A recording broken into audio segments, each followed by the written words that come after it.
میرے سامنے ایک حدیث مبارکہ ہے، یہ میں سب سے پہلے اپنی ذات کو سنا رہا ہوں، یہ میں اپنے آپ کو سامنے رکھتے ہوئے، اپنی ذات کو کسوٹی پر رکھتے ہوئے یہ حدیث پڑھ رہا ہوں، میرے ساتھ آپ بھی سنیے۔ حضور اقدس صلی اللہ علیہ وسلم کا ارشاد ہے کہ روزہ آدمی کے لیے ڈھال ہے، روزہ آدمی کے لیے ڈھال ہے جب تک اس کو پھاڑ نہ ڈالے، جب تک کہ وہ اس کو پھاڑ نہ ڈالے۔ فائدے میں حضرت مولانا زکریا رحمۃ اللہ علیہ فرماتے ہیں، یہ اپنے وقت کے بہت بڑے شیخ الحدیث تھے، فرماتے ہیں کہ ڈھال ہونے کا مطلب یہ ہے کہ جیسے آدمی ڈھال سے اپنی حفاظت کرتا ہے، اسی طرح روزے سے بھی اپنے دشمن شیطان سے حفاظت ہوتی ہے۔ جیسے انسان اپنے ڈھال سے حفاظت کرتا ہے، ویسے ہی اپنے سب سے بڑے دشمن شیطان سے روزہ انسان کی حفاظت کرتا ہے۔ ایک روایت میں آیا ہے کہ روزہ حفاظت ہے اللہ کے عذاب سے، دوسری روایت میں ہے کہ روزہ جہنم سے حفاظت کرتا ہے۔ یعنی آدمی کیونکہ روزے کی حالت میں آدمی اپنے آپ کو گناہوں سے روکتا ہے، اس وجہ سے اللہ کے غضب سے اور اللہ کے عذاب سے اس کی حفاظت ہوتی ہے۔ ایک روایت میں وارد ہوا ہے کہ کسی نے عرض کیا، یا رسول اللہ صلی اللہ علیہ وسلم، روزہ کس چیز سے پھٹ جاتا ہے؟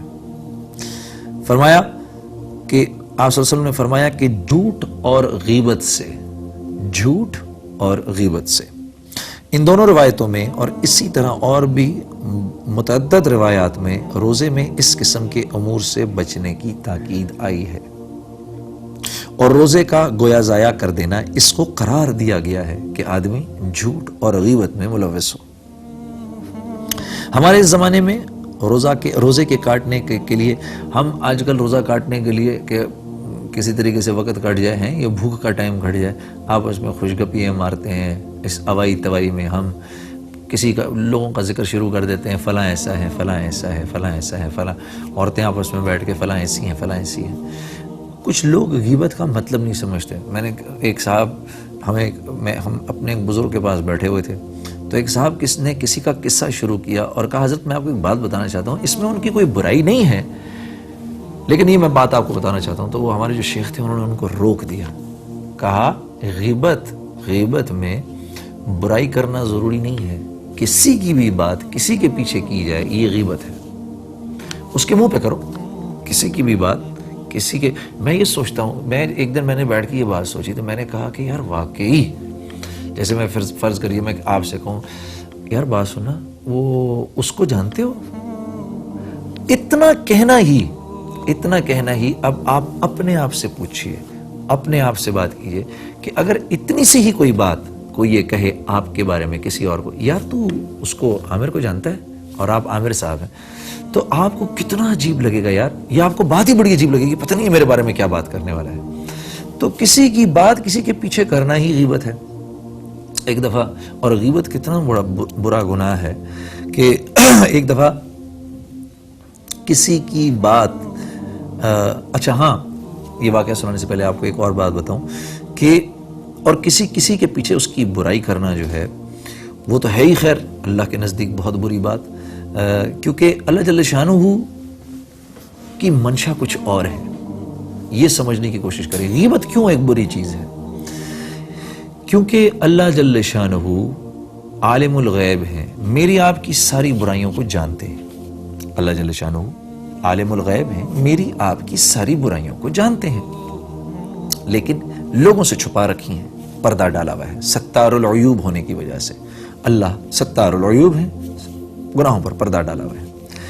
اب ہماری جو اچھائیاں ہیں، ہم میں سے بہت سارے، تو میرے جیسے تو بہت سارے ایسے ہیں جن میں کوئی اچھائی ہی نہیں ہے، پھر اگر کچھ لوگ ایسے ہیں جن میں کوئی اچھائی ہے تو اللہ جل شانہ اپنے فضل سے ان کی ایک دو اچھائیاں، کسی میں ایک دو ہی اچھائیاں ہوتی ہیں بس، ان کی وہ اچھائیاں خود اٹھا کے لوگوں پر آشکارا کر دیتے ہیں، لوگوں کو بتا دیتے ہیں۔ تو لوگ کہتے ہیں واہ واہ یہ کیسے اچھے آدمی ہیں، واہ واہ بھائی کتنے نیک آدمی ہیں، واہ جی کتنے نمازی ہیں، واہ جی کتنے سخی ہیں۔ اللہ کی منشا یہ ہے، تو اللہ کی منشا یہ ہے کہ میرے بندوں کی جو گناہ ہیں ان پر، جو میرے بندوں کی کمیاں ہیں ان پر پردہ آ جائے، اور جو ان کی اچھائیاں ہیں وہ ان کی پیٹھ پیچھے لوگ ان کا ذکر کریں۔ یہ اللہ جل شانہ کو پسند ہے۔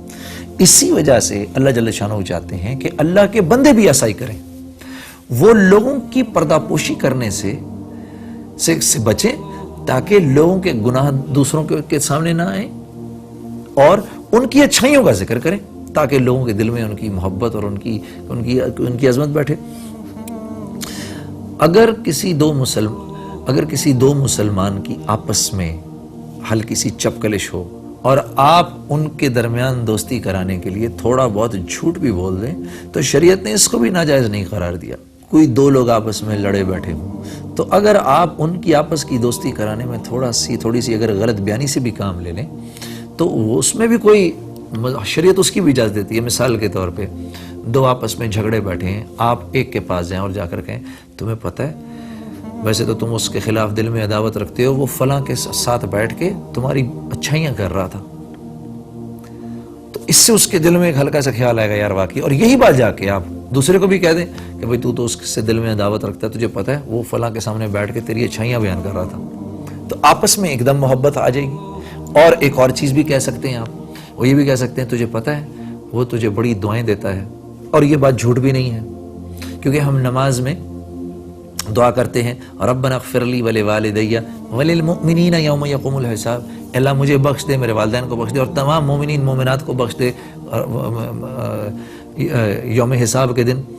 تو اس دعا کے اندر وہ بھی آ گیا، کیونکہ مسلمان تو بہرحال وہ بھی ہے، تو یہ بات بھی سچی ہے کہ بھئی وہ تیرے پیچھے تیرے لیے بہت دعائیں کرتا ہے۔ اس سے کیا ہے کہ آپس میں دل ایک دوسرے کے ساتھ جڑ جائیں گے، آپس میں محبتیں بڑھنا شروع ہو جائیں گی، محبوبیت آپس میں بڑھ جائے گی۔ اس لیے اللہ جل شانہ کے ہاں غیبت اتنا مبغوض گناہ ہے۔ ہم کبھی کبھار کہتے ہیں نا اب یار میں غیبت نہیں کر رہا، میں جو تجھے بات اس کے بارے میں بتا رہا ہوں وہ سچ ہے۔ ارے بھائی سچ یقیناً ہوگی، یہ کوئی اس بات سے انکار نہیں کر رہا، لیکن اس دنیا میں کون ہے ایسا جو گناہوں سے پاک ہو؟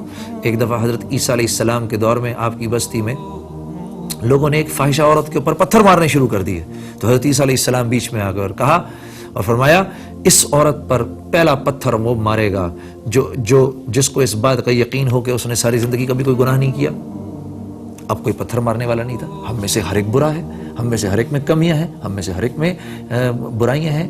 تو اگر ہم یہ چاہتے ہیں کہ اللہ جل شانہ ہماری پردہ پوشی کرے تو ہمارے لیے ضروری ہے کہ ہم اگلے کی بھی پردہ پوشی کریں۔ ایک بدو نے آ کے آپ صلی اللہ علیہ وسلم سے یہ عرض کی، کہا یا رسول اللہ میں چاہتا ہوں اللہ میری پردہ پوشی فرمائے، تو کہا اوروں کی پردہ دری سے اپنے آپ کو دور رکھو، اللہ جل شانہ تمہاری پردہ پوشی فرمائیں گے۔ غیبت اس لیے اتنا برا ہے، اتنا برا گناہ ہے۔ ایک دفعہ ایک بزرگ کے پاس ایک آدمی آیا، کہا حضرت مجھے پاک کریں، مجھ سے بہت بڑا گناہ ہو گیا۔ فرمایا کیا ہوا؟ اور رونا شروع کر دیا، حضرت مجھے پاک کریں مجھ سے بہت بڑا گناہ ہو گیا، حضرت مجھے پاک کریں مجھ سے بہت بڑا گناہ۔ وہ پریشان ہو گئے، بول ہوا کیا؟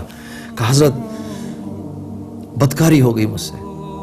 تو فرمایا ارے تو نے تو مجھے ڈرا ہی دیا تھا، میں سمجھا تو نے غیبت کی ہے، کیونکہ یہ ہر گناہ جو ہے یہ اس قسم کے گناہ تو اللہ سے معافی کے اندر میں معاف کر دیے جائیں گے، لیکن غیبت ایک ایسا گناہ ہے کہ اگر ہم نے کسی کی غیبت کی ہے تو جب تک اس کے پاس جا کر خود معافی نہیں مانگیں گے اس وقت تک وہ گناہ معاف نہیں ہوگا۔ یہ اتنا برا گناہ ہے، اتنا اللہ کے نزدیک مبغوض ہے، اور ہم اگلے کی جب برائی بیان کر رہے ہوتے ہیں اور اگر وہ برائی اس میں موجود ہو باوجود اس کے کہ ہم سچ بول رہے ہوتے ہیں پھر بھی ممانعت ہے، اور اگر کسی کے اوپر کوئی جھوٹ بات کی تو یہ تو بہتان باندھ دیا، یہ اس سے بڑا گناہ ہے۔ کسی کی غلط برائی کسی کو جا کے بیان کرنی شروع کر دی تو اتنا برا گناہ ہے۔ اور بعض علماء حضرات کے نزدیک تو ادھر آپ نے روزے کی حالت میں کسی کی غیبت کی، ادھر آپ کا روزہ ٹوٹ گیا، وہ تو کہتے ہیں کہ روزہ ہی ٹوٹ گیا، لیکن جو جمہور جو امت میں جو ویسے جو زیادہ تر جو ہے وہ یہ بات جو ہے علماء کے نزدیک مانی جاتی ہے کہ بھئی روزے کی حالت میں جس نے غیبت کی یا جھوٹ بولا وہ روزے کے تقدس کو تو یقیناً پامال کر گیا۔ اسی طرح جھوٹ بھی اتنا ہی بڑا گناہ ہے، جھوٹ بھی اتنا ہی بڑا گناہ ہے۔ ایک صحابی نے آپ صلی اللہ علیہ وسلم سے پوچھا یا رسول اللہ صلی اللہ علیہ وسلم مسلمان بزدل ہو سکتا ہے؟ فرمایا ہاں ہو سکتا ہے۔ پوچھا یا رسول اللہ صلی اللہ علیہ وسلم مسلمان بخیل ہو سکتا ہے؟ کہا ہاں بخیل ہو سکتا ہے۔ پوچھا یا رسول اللہ صلی اللہ علیہ وسلم مسلمان جھوٹا ہو سکتا ہے؟ فرمایا نہیں، مسلمان جھوٹ نہیں بول سکتا۔ میں آج اپنے بارے میں سوچ رہا تھا کہ تیری زندگی کے اندر تیری زبان سے کتنا جھوٹ نکلتا ہے جنید، کتنا جھوٹ نکلتا ہے. شاید سچ اتنا نہیں نکلتا جتنا تیری زبان سے جھوٹ نکلتا ہے. تو اس زمرے میں تو میں آپ صلی اللہ علیہ وسلم کو قیامت کے دن کیا منہ دکھاؤں گا؟ جب آپ صلی اللہ علیہ وسلم نظر آئیں گے روز محشر میں، میدان محشر میں جب آپ کھڑے ہوں گے، میں کیا منہ دکھاؤں گا آپ صلی اللہ علیہ وسلم کو؟ آپ صلی اللہ علیہ وسلم تو فرما رہے ہیں مسلمان جھوٹ بول ہی نہیں سکتا، اور میرے منہ سے اتنا جھوٹ نکلتا ہے. تو میرے عزیزوں، اس بات کا خاص خیال رکھو. یہ رمضان المبارک جو ہے نا، یہ تزکیہ نفس کا مہینہ ہے. ارے پی جاؤ، جو پی لینے میں مزہ ہے نا، وہ سامنے کہہ دینے میں اور اظہار کر دینے میں نہیں ہے. جو اپنے اوپر لے جانے میں جو مزہ ہے نا، جو مزہ عزت اس کی ہی ہوتی ہے جو دل پہ تو داغ کھا لے، دامن پہ اس داغ کو نہ پڑنے دے. عزت اس کی ہوتی ہے. وہ کوئی بہادر نہیں جس کا دامن تار تار ہو. بہادر تو وہ ہے جو بات کو اپنے اوپر سہ جائے، صبر کر لے. ہم کہتے ہیں نا صبر کرنا اور کیا ہے؟ یہ صبر کرنا ہے. آپ جانتے ہیں فلاں میں یہ برائی ہے، آپ جانتے ہیں کہ میں اس بات کروں گا تو فلاں کی پکڑ ہوگی، آپ اس کو پی جائیں. آپ کی اس بات کو اللہ دیکھ رہا ہے. ایک دن آپ سے بھی کوئی غلطی ہوگی، اس دن اللہ جل شانہ بذات خود آپ کی پردہ پوشی کریں گے، خود آپ کی مدد کریں گے. اس سے معاشرہ بھی الحمدللہ ایک بہترین معاشرہ بنے گا. لوگوں میں آپس میں محبت اور الفت بڑھے گی، لوگوں میں آپس میں پیار اور محبت بڑھے گی. پھر کوئی کسی کے بچے کے منہ سے نوالا چھین کے اپنے بچے کے منہ میں نہیں ڈالے گا. پھر کوئی کسی اور کا حق مارنے کی کوشش نہیں کرے گا، بلکہ مسلمان کی عزت کو اپنی عزت سمجھے گا. صحابہ کرام کے دور کی ایک عجیب سی بات مجھ کو یاد آ گئی، اور میں سوچ رہا ہوں کہ اگر یہ سب کچھ آج کے دور میں ہوا ہوتا تو کیا ہوتا. ایک عجیب واقعہ مجھے یاد آیا. ایک صحابی نے ایک دوسرے اپنے دوست صحابی سے فرمایا کہ میں چاہتا ہوں کہ تم فلاں کی بیٹی کے اوپر جا کے میری نکاح کی بات رکھو. تو وہ صحابی گئے ان سے ملنے کے لیے، لڑکی کے باپ سے. تو کہا جی میرا فلاں دوست جو ہے وہ آپ کی بیٹی سے نکاح کرنا چاہتا ہے. تو جو لڑکی کے باپ تھے انہوں نے کہا کہ ہم اس سے تو اپنی بیٹی کا نکاح نہیں کریں گے، البتہ تم سے کرنے کو تیار ہیں. تو انہوں نے کہا مجھے 1 منٹ سوچنے کے لیے دیجئے. انہوں نے 1 منٹ سوچا، سوچنے کے بعد کہا اچھا ٹھیک ہے، میں آپ کی بیٹی سے نکاح کرنے کو تیار ہوں. خیر وہیں بیٹھے بیٹھے نکاح ہو گیا. اور اس زمانے میں تو زندگی بہت آسان تھی، میری تمہاری طرح تھوڑی کہ جب تک کسی غریب کا پورا گھر نہ بک جائے اس وقت تک شادی نہ ہو. نکاح ہوتا تھا، ایک حلال چیز تھی اللہ کی طرف سے. اس کو صحابہ کرام ویسے ہی کیا کرتے تھے، اسی لیے ان کی زندگیوں میں سکون چین اور اطمینان تھا.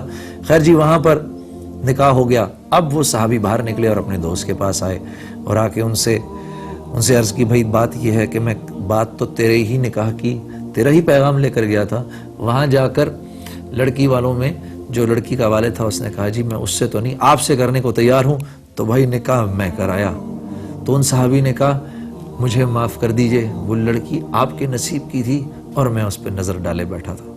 کیسے یہ محبت، الفت، ایسے اخلاق یہ ان حضرات میں کہاں سے پیدا ہو گئے جو کہ جن کی بد اخلاقی اور بد کرداری کی مثالیں دی جاتی تھیں آپ صلی اللہ علیہ وسلم کے آنے سے پہلے، جن پر کوئی حکومت کرنے کو تیار نہیں تھا، جو جتنا بڑا بدکار تھا وہ اتنی بڑی فخر کی نظر سے دیکھا جاتا تھا، جو جتنا بڑا جواری اور شرابی تھا اس کی اتنی ہی معاشرے میں عزت تھی، جو زمین پر پڑے ہوئے دشمن کا خون چاٹا کرتے تھے، جن میں اس بات پر 100 سال تک لڑائیاں ہوتی تھی کہ تیرے اونٹ نے میرے اونٹ سے پہلے پانی کیسے پی لیا. ان میں یہ اخلاقیات کہاں سے آ گئے؟ میرے عزیزوں ان حضرات نے محنت کی، اپنے اخلاقیات پر محنت کی. اچھے اخلاق پیدا کرنا سب سے بڑی ہمت کی بات ہے. وَاصْبِرْ عَلَى مَا أَصَابَكَ. حضرت لقمان حکیم اپنے بیٹے کو یہ تاکید کر رہے ہیں. انشاءاللہ اگلے پروگرام کے اندر میں اس بات کو خوب ذرا ڈیٹیل کے اندر آپ کو ڈسکس کر کے بتاؤں گا. اگلا پروگرام نہ مس کریے گا. وَاصْبِرْ عَلَى مَا أَصَابَكَ. اے میرے بچے اچھے اخلاق پیدا کر. ان ذلک من عزم الامور. اور میں جانتا ہوں یہ بڑی ہمت کی بات ہے. انشاءاللہ اس کو ہم انشاءاللہ نیکسٹ پروگرام کے اندر اور ڈیٹیل کے اندر ڈسکس کریں گے. تو میں کہنا یہ چاہ رہا تھا کہ اپنے روزے کی حفاظت کرو. مشائخ نے روزے کے آداب میں 6 امور تحریر فرمائے ہیں. وہ میں آپ کے سامنے بھی پڑھتا ہوں۔ روزے دار کو ان کا اہتمام ضروری ہے۔ اول، نگاہ کی حفاظت، کہ کسی بے محل جگہ پر نہ پڑے، حتیٰ کہ کہتے ہیں کہ بیوی پر بھی شہوت کی نگاہ نہ پڑے۔ پھر اجنبی کا کیا ذکر، اور اسی طرح کسی لہو و لعب وغیرہ ناجائز جگہ نہ پڑے، یعنی کسی فضول سے کام کے اندر آپ کا وقت ضائع نہ ہو۔ نبی کریم صلی اللہ علیہ وسلم کا ارشاد ہے کہ نگاہ ابلیس کے تیروں میں سے ایک تیر ہے، جو شخص اس سے اللہ کے خوف کی وجہ سے بچ رہے، حق تعالیٰ جل شانہ اس کو ایسا نور ایمان نصیب فرماتے ہیں جس کی حلاوت اور لذت قلب میں محسوس کرتا ہے۔ جتنا کسی نامحرم پر نگاہ ڈالنے سے ممانعت ہے، اتنا ہی پہلی نظر پڑی اور نظر جھکا لی، پہلی نظر پڑی اور اللہ کے ڈر سے نظر جھکا لی، اللہ جل شانہ اسی وقت پچھلے تمام گناہ معاف کر دیتے ہیں۔ صوفیہ نے بے محل کی تفسیر یہ کی ہے کہ ہر ایسی چیز کو دیکھنا اس میں داخل ہے جو دل کو حق تعالیٰ جل شانہ سے ہٹا کر کسی دوسری طرف متوجہ کر دے۔ دوسری چیز زبان کی حفاظت ہے، جھوٹ، چغل خوری، لغویات، غیبت، بدکوئی، بد کلامی، جھگڑا وغیرہ سب چیزیں اس میں داخل ہیں۔ بخاری شریف کی ایک روایت میں ہے کہ روزہ آدمی کے لیے ڈھال ہے، اس لیے روزے دار کو چاہیے کہ زبان سے کوئی فحش بات یا جہالت کی بات، مثلا تمسخر، جھگڑا وغیرہ نہ کرے۔ اگر کوئی دوسرا جھگڑنے لگے تو کہہ دے کہ میرا روزہ ہے، اور اگر وہ بے وقوف نہ سمجھ ہو تو اپنے دل کو سمجھاوے کہ تیرا روزہ ہے، تجھے ایسی لغویات کا جواب مناسب نہیں۔ بالخصوص غیبت اور جھوٹ سے تو بہت ہی احتراز ضروری ہے کہ بعض علماء کے نزدیک اس سے روزہ ٹوٹ ہی جاتا ہے۔ نبی کریم صلی اللہ علیہ وسلم کے زمانے میں 2 عورتوں نے روزہ رکھا، روزے میں اس شدت سے بھوک لگی کہ ناقابل برداشت بن گئی، ہلاکت کے قریب پہنچ گئیں۔ صحابہ کرام نے نبی کریم صلی اللہ علیہ وسلم سے دریافت کیا تو حضور صلی اللہ علیہ وسلم نے ایک پیالہ ان کے پاس بھیجا اور ان دونوں کو اس میں قے کرنے کا حکم دیا۔ دونوں نے قے کی تو اس میں گوشت کے ٹکڑے اور تازہ کھایا ہوا خون نکلا۔ لوگوں کو حیرت ہوئی تو حضور صلی اللہ علیہ وسلم نے ارشاد فرمایا کہ انہوں نے حق تعالیٰ جل شانہ کی حلال روزی سے تو روزہ رکھا اور حرام چیزوں کو کھایا، کہ دونوں عورتوں نے لوگوں کی غیبت کی تھی۔